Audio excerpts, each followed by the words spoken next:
라는 문제는 반드시 뭘로 나온다 그랬죠? 중복조합 문제로 나온다. 그럼 중복조합의 문제의 유형은 몇 가지가 있다? 세 가지가 있다라고 말씀을 드렸습니다. 첫 번째, 음아정. 음이 아닌 정수해로서 문제를 푸는 방법. 두 번째는 서로 다른 항의 개수. 다른 항의 개수. 개수를 따지는 문제. 세 번째는 함수값에 등호 들어가는 거. FA, FB, FC 이렇게 되어 있는 형태. 예. 이럴 때 우리가 중복조합이라는 걸 사용하는 거고 실제 이 문제들은 전부 기출문제에 있다라고 말씀을 드렸습니다.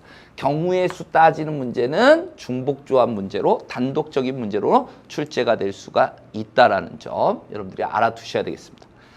자, 그러면 이제 이 문제를 풀어볼 건데요. 4개의 자연수가 있어요.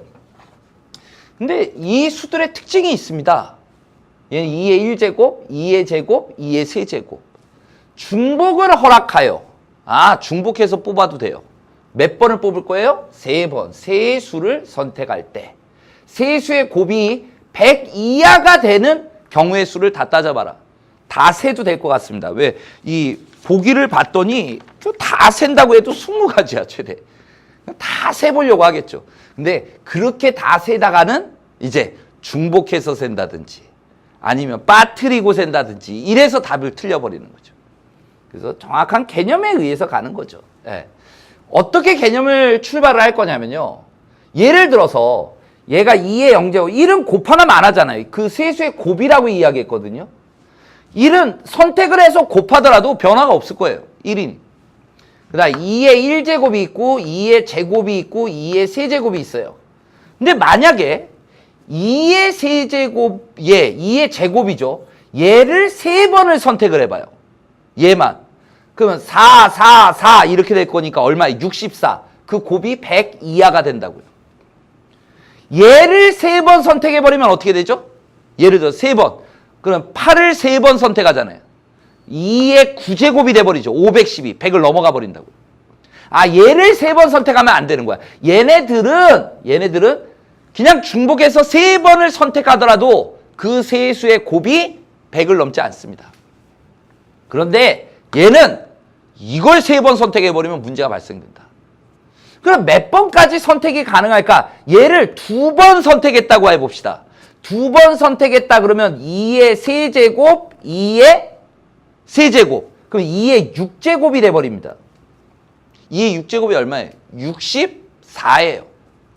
그러니까 다시 말하면 8을 2번 선택했다라는 얘기예요. 8을 2번 선택. 3번 선택하면 안 된다고 그랬잖아요. 그럼 얘는 일단 곱해주면 2의 6제곱입니다. 그러면 여기에 뭐가 들어왔을 때 과연 곱이 100 이하가 되겠느냐라는 얘기죠. 1 들어오면 됩니다. 1. 2가 들어오면요. 이 곱은 2의 7제곱이에요. 2의 7제곱이 얼마예요? 128. 4 들어와도 마찬가지. 또 2의 8, 2의 세제곱이 들어와도 전부 100을 넘겨버립니다. 가능한 건 1이 들어오는 경우밖에 없습니다. 이런 경우 한 가지가 있겠네요. 이런 경우 한 가지.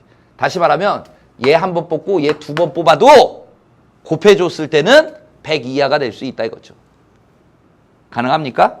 근데 이번에는 8을 한 번만 선택해 보자고요. 8을 한 번만 선택하는 거. 그다음에 8을 0번 선택하는 거. 0번 선택. 이런 케이스가 있을 것이다 라는 얘기라고요. 8을 3번을 선택할 수는 없으니까 8을 2번 선택한 경우 때 몇 가지가 있을까? 8을 한 번 선택했을 때 몇 가지가 있을까? 8을 한 번도 선택하지 않았다면 몇 가지가 있었을까? 이렇게 되는 거죠. 자, 이게 더 쉬울 것 같아요. 8을 한 번도 선택 안 했어. 그러면 여기에서만 우리가 선택을 하겠다는 얘기잖아.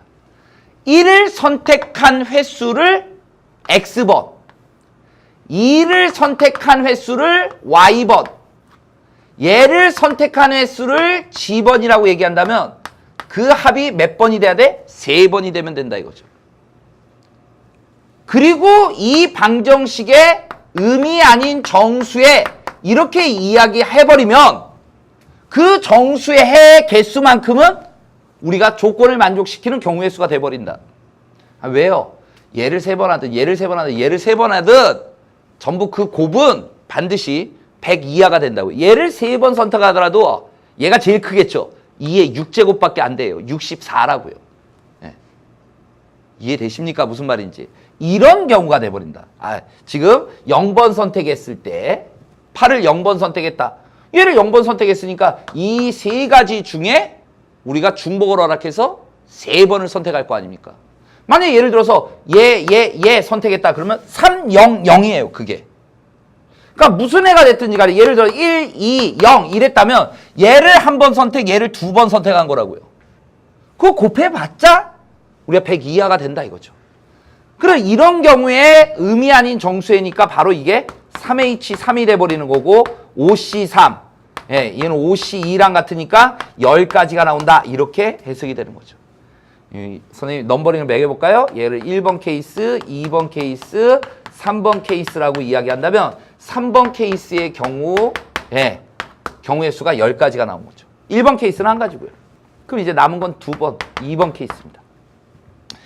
얘를 갖다가 한 번을 선택을 했어요. 예를 들어서 그러면 나머지에서만 이제 2번 선택을 해주면 되는 거죠. 근데 예를 들어서 그 2번 선택이 얘하고 얘가 선택됐다고 해봅시다.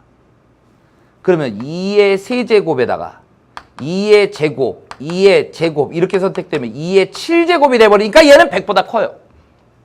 예. 그런데 얘는 한번 애시당초 선택이 되어져 있는 거고 여기에서 2개를 선택할 건데 이거만 2번 선택하지 않는다면 이거 선택됐다. 그러면 2의 세제곱이에요. 2의 세제곱 곱해봤자 2의 6제곱이 될 거고 100보다 100 이하가 됩니다. 그러니까 여기에서 2번 중복을 허락해서 2번 선택한 경우의 수를 구할 거고 얘만 2번 선택한 거는 빼주면 되겠다라는 얘기죠. 그거만 안 되는 거니까. 그래서 얘는 1의 개수를 역시 마찬가지 방법이에요. 1을 선택한 개수를 x번, 2를 선택한 개수를 y번, 2의 제곱을 선택한 개수를 g번이라고 얘기한다면 우리는 얘를 한번 선택했으니까 여기서 몇 번만 선택하면 돼? 2번만 선택하겠다 이거죠. 그래서 개수를 맞춰보면 얘도 음이 아닌 정수회가 되는 거죠. 똑같죠. 정이 되는 거죠. 예. 예를 들어서 0, 1, 1 이렇게 됐다라고 이야기를 하면 2의 1제곱 한 번, 2의 제곱 한 번 선택한 거고 애시당초 처음에 2의 세제곱 선택했으니까 이걸 곱해보면 2의 6제곱 이렇게 나온다는 얘기라고. 100 이하라고요. 그러면 음이 아닌 정수회니까 얘는 얼마가 돼? 3H2가 될 거 아닙니까? 그러면 4C2가 될 거고 이 6가지가 되는 거죠. 그런데 이 6가지 모두 다 되는 건 아니라고 그랬습니다. 뭐를 제외해야 된다고? 2를 2번 선택한 거. 예를 들어서 이겁니다. 예를 들어서 여기 선택이 음이 아닌 정수회니까 002도 이 방정식의 음이 아닌 정수회 맞잖아요. 근데 이렇게 선택해버린 경우는 처음에 2의 세제곱이 있었죠? 2의 제곱 선택했죠? 2의 제곱 선택하면 2의 7제곱으로서 100을 넘어가 버린다고요. 그거는 빼줘야 된다. 그래서 최종적인 건 6-1. 그래서 5가지가 나오게 돼 있다라는 얘기입니다. 그래서 이 경우를 다 더해주면 되는 거예요. 여기서 1가지, 네, 여기서 5가지, 여기서 10가지. 그래서 총 몇 가지? 16가지라는 정답이 나오고 있는 겁니다. 16가지가 정답이 되고 있다. 그래서 지금 음이 아닌 정수의 형태로 중복조합의 문제를 해결하고 있었던 겁니다. 이렇게 바라보시면 되겠죠.